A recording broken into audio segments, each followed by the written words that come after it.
ప్రభువునందు ప్రియులారా, మీ అందరికీ ప్రభువైన యేసుక్రీస్తు నామమున శుభములు. నేటి ధ్యానం కొరకు యెషయా గ్రంథము 9వ అధ్యాయము 6వ వచనాన్ని చదువుకుందాం. ఎలయనగా మనకు శిశువు పుట్టెను, మనకు కుమారుడు అనుగ్రహింపబడెను. ఆయన భుజము మీద రాజ్యభారముండును. ఆశ్చర్యకరుడు, ఆలోచనకర్త, బలవంతుడైన దేవుడు, నిత్యుడగు తండ్రి, సమాధానకర్తయగు అధిపతి అని అతనికి పేరు పెట్టబడును. ఆయన ఆశ్చర్యకరుడు కాడా? యేసు జన్మించినప్పటి నుండి గడిచిన శతాబ్దాలన్నిటిలో ఆయన వ్యక్తిత్వాన్ని బట్టి, ఆయన మానవుల పట్ల చేసిన కార్యములను బట్టి మనిషి ఆశ్చర్యపోతూనే ఉన్నాడు. మనము దేవుని బిడ్డల మగునట్లుగా ఆయన మానవుడయ్యాడు. శిశువుగా ఉన్నప్పుడే ఆయన ఒక రాజును కలవరపెట్టాడు. బాల్యములో బోధకులను విస్మయపరిచాడు. యుక్త వయసులో ప్రకృతినే పాలించాడు. కెరటాల మీద నడిచాడు. సముద్రాన్ని నిమ్మలపరిచి నిద్రపుచ్చాడు. ఏ మందు లేకుండా జనసమూహాలను స్వస్థపరిచాడు. ఆయన ఒక్క పుస్తకం కూడా రాయలేదు.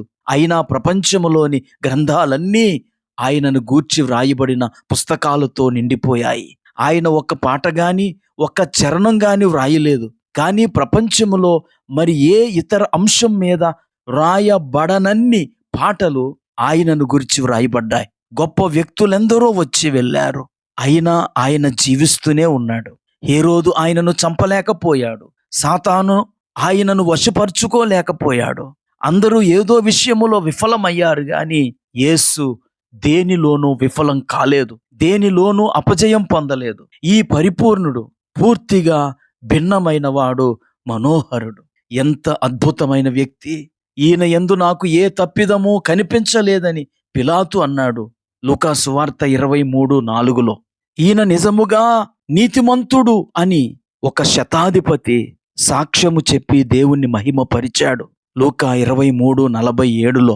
ఈయన నా ప్రియకుమారుడు, ఈయన మాట వినుడి అని దేవుడే స్వయంగా పరలోకము నుండి ఈయనను గురించి పలికాడు.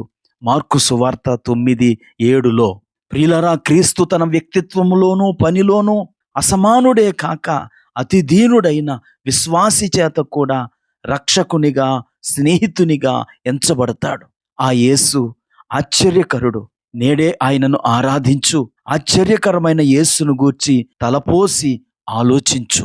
ప్రార్థన చేసుకుందాం. కృపా కనికరము కలిగిన మా తండ్రి, నీకు వందనాలు. నీవు నిజముగా ఆశ్చర్యకరుడైన దేవుడవై ఉన్నావు.